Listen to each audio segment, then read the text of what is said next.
We're going to create quick and easy photo frame magnets today on the Scrapbook Showgram.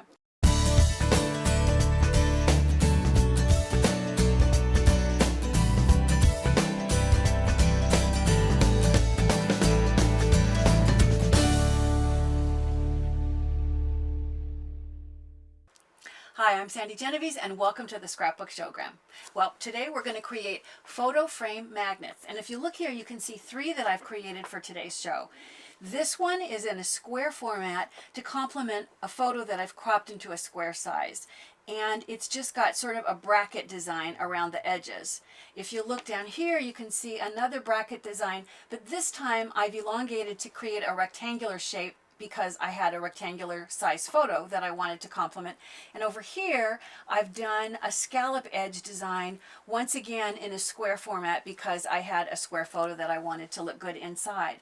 The one that we're going to make today is this one. I think I'll just bring this a little closer to me so that we can reference how to do it. What's fun about this frame is the photo is being held in there without glue. So if I pull this out, those little smile slits are what's holding this together. Even the photo and the mat are loose and separate. What this does is it makes it really simple to change it anytime you want without having to start over. You can just keep reusing this frame. So I've created the mat that's just really a little sliver all the way around the photo, and I'm going to position it so that I go inside one of the slits and inside the other slit, and it's set up so that I then can straighten anything that might be crooked. And this has the photos. The photo is being held on the sides, but I could just as easily twist it, and I could have it so that the photo is being held by the top and the bottom edge of the photo. What I did to begin with is I first created a pattern. Now, because it's going to be a square, I really only have to design 1/4 of it. So if I took paper and folded it into fourths, then I just drew with a pencil sort of a bracket design, and the key is getting all of the edges symmetrical. But by doing it this way, where you're cutting all four together, you end up with something that really is a nice symmetrical design, and it gives you the pattern. And once you have the pattern, then you're going to lay it down onto, in this case I'm using pattern paper, and I'm going to turn it over, and I would take my pencil, and it's a little easier to see the pencil lines by working from the back side. So I'm using the guide. If you want the guide to last for a long time, you could cut it out of something heavier like chipboard, but this is just copy paper.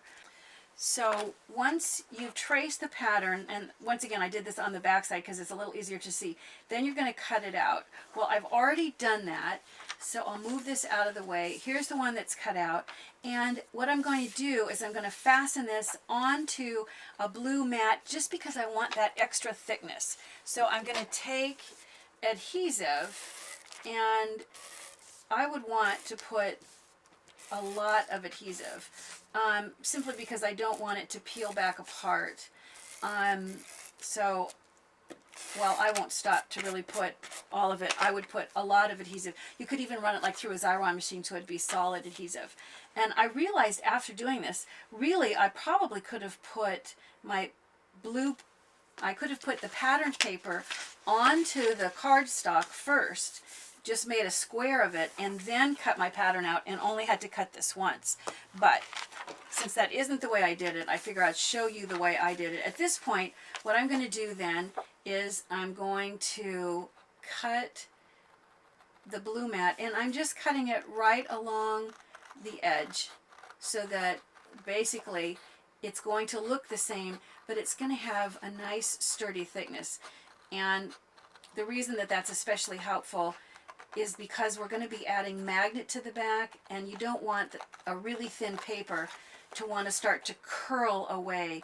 Either to flip or to curl under around the magnet won't look as good as having a nice sturdy base that will help hold that magnet rigid. So as I'm cutting the final edge, just getting to the end of it, I'll hold it up so I can see if there's any place where I need to go back and trim off any excess where I haven't lined the two edges up nicely.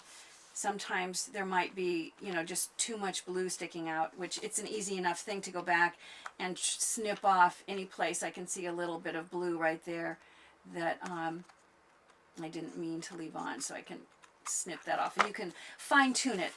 Once you have the sturdier version of the frame, it's time to create the smile slits. And to do that, what I did was I took first the photo, and because it's a square, I've laid it down, and out of the same blue that was the background, I've cut a mat, and it's just a really narrow mat, but this, once I see how big this mat's going to be, I use the mat as a guide to see just where do I want to position those smile slits.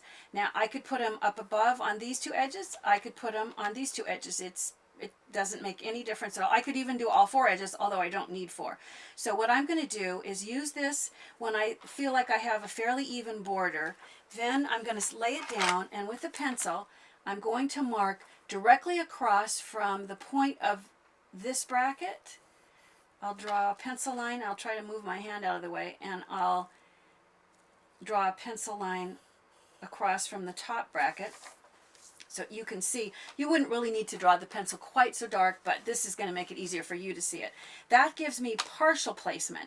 Now for the other placement, I'm going to go back and I'm going to take this pattern that I used to create this shape in the first place, and I'm going to fold this, and by folding it and laying it back down onto the paper, I now have the midsection of the whole frame. So I'm going to draw like a little crosshairs with my pencil, and now I can see exactly when I want to cut those smile slits, I want to position it so that it's going to be in this position, and straight up above it's going to be like this. It makes it much easier to see where to put those slits.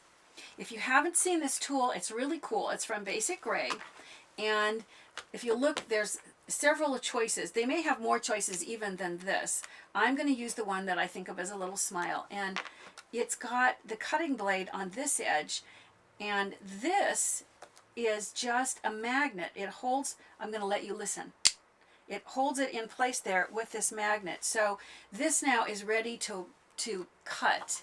So you do need a cutting mat underneath, and I'll start with this top one, and I'm going to position this so that it aligns with this line here and with the arc right in the middle, and I have to do it to face me, and before I pull it apart I'll turn it to camera so you can see it. So what I'm going to do is line it up with those pencil lines, and then I'm going to, once I have it in position, I'm going to just roll it with my hands, and I'm going to turn it, bring it so you can see. There it is. I've lined it up with those pencil lines, and as I pull it away, you'll see that it creates the smile slits right in the center. I'm going to do the same thing with this edge. Once again, I want to line it up, and I apologize, I have to face it towards me to see what I'm doing, and I just roll it, and once I've made the cuts, it will hold the paper. And once again, you can see I've just lined it up with the pencil edge. It's pretty forgiving. It doesn't have to be exact. Then what I want to do is go back and erase my pencil marks, which is simple enough. Even with those dark pencil marks, it comes off nicely. So at this point, now you're ready to attach the photo. What I'm going to do first is I'm going to place the photo, or the mat, so that it sits inside, and then position it so that it's nice with a nice border all the way around, and then I will slide the photo under so that there's just this narrow blue mat showing. And the fact that you haven't had to use any adhesive, these slits are so cool. It's just amazingly simple to pull this off and to replace it with a different photo. I've done other options that I want to share with you. If you look at this one down here, it started as a rectangle shape, and I've put the photo slits on the sides.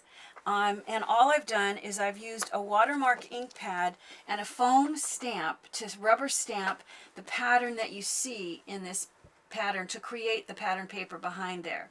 And then I thought what I would do is take this one, let me pull this one off, and I'll show creating a pattern here, and then we'll look at how to put the magnet on the back. So I'm going to take these out, and I think what I'll do is create polka dots, because if you look, the mat that I have behind Caitlin's photo is a little pin dot, so polka dots would be a good thing. I'll use the watermark ink pad, and I've just cut circles out of some self-adhesive foam, and I've stuck it onto an old film canister, and I'm going to ink it up in this this watermark ink pad. This is a really large dot. I only want a few of the dots that are big like this. I'm going to fill it in with some smaller ones. I'm not even going to bother to go very far in. I'm only concentrating on the edge because the photo is going to cover up. I don't know how much of I want it to look like sometimes. I do want it sometimes to look like it goes off an edge. So let me take some white. This was my guide that I used when I created this guy, because it does look more natural if you go off the edge on some of them. And then I'm going to go back, and at Staples I bought 2 sizes of pencils because I wanted the 2 eraser sizes. So I'm going to ink and stamp these dots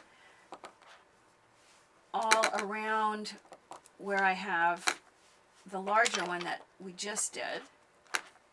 So I'll add lots of these smaller size dots. Once again, I'm not bothering to go very far outside of the edge. And because the photo is not stuck in there permanently, I can slide it in, check to see if I need more dots, and then slide it back out and add more dots.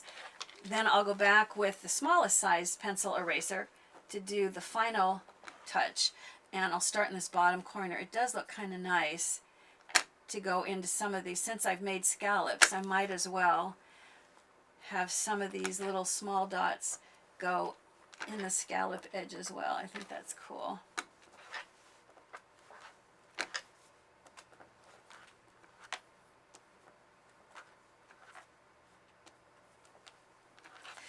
So as I'm finishing up the dots, the watermark ink pad, it dries incredibly quickly, so I don't even think that I'm going to have to pause in order to be able to slide these in and see. I'm going to go ahead and put the mat in there and just check out whether or not it looks like I need more dots. And at this point I could easily go back and add more dots if I wanted more of them. And then notice this time I have the slits so that the photo is positioned with the slits on the top and the bottom instead of on the sides. With a square, of course, you could do either way, it doesn't matter. And just that easily you get the photo frame where you've created your own background paper. Now let's talk about the magnet. I just have a chunk of magnet in the back, and I tell you, when I went online, I discovered so many magnet sources. I went into a hardware store and I was able to buy rolls. So in the case of this magnet, it's just 2 feet by 1 foot. So I've already used quite a bit off of this roll. It's self-adhesive, so it's super simple, and I've trimmed it down. Here is just a 3-inch square that I'm going to use to place behind the frame that I made. And the reason I wait till the very end, you want to make sure that the magnet does not go over the slits. If you have adhesive going over these little slitted areas, then you're not going to be able to pull anything in or out. So you want to notice, look and see that you've got clearance here. So I'm going to peel off the backing from the self-adhesive. And then it's a square, so, and it's not really important. This doesn't necessarily have to be straight. So easy that way. And it is now just ready to go. You know, I want to tell you there were tons of sources on the internet for magnet as well. I found Oriental Trading Company, either through their catalog or online.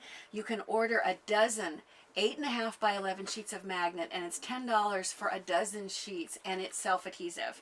I discovered that you could go to Staples and you could get self-adhesive magnet in a business card size. So if you need smaller, or if you want to, you know, put a couple together on the back of a frame, you could create a magnet. But the magnet portion was surprisingly easy to find. So once you have the magnet, then the black circle that you see here, this magnet board was one that I bought at the Container Store. If you look behind me, I have a magnet board here in my studio that I use for all kinds of things. I clean it off right before we tape so you don't see all my notes because it can be a mess. But I got this at IKEA and it was like $12 or $13. And when I was there, I got even less expensively other magnet boards. Haven't even taken the wrapping off of this yet. I think this was like $6. Comes in lots of colors, and they had red, they had blue. Oh my gosh. So magnets and magnet boards, you're going to find them everywhere. You know, whether you're using a fridge or a bulletin board, they're going to look just great with these photo frame magnets.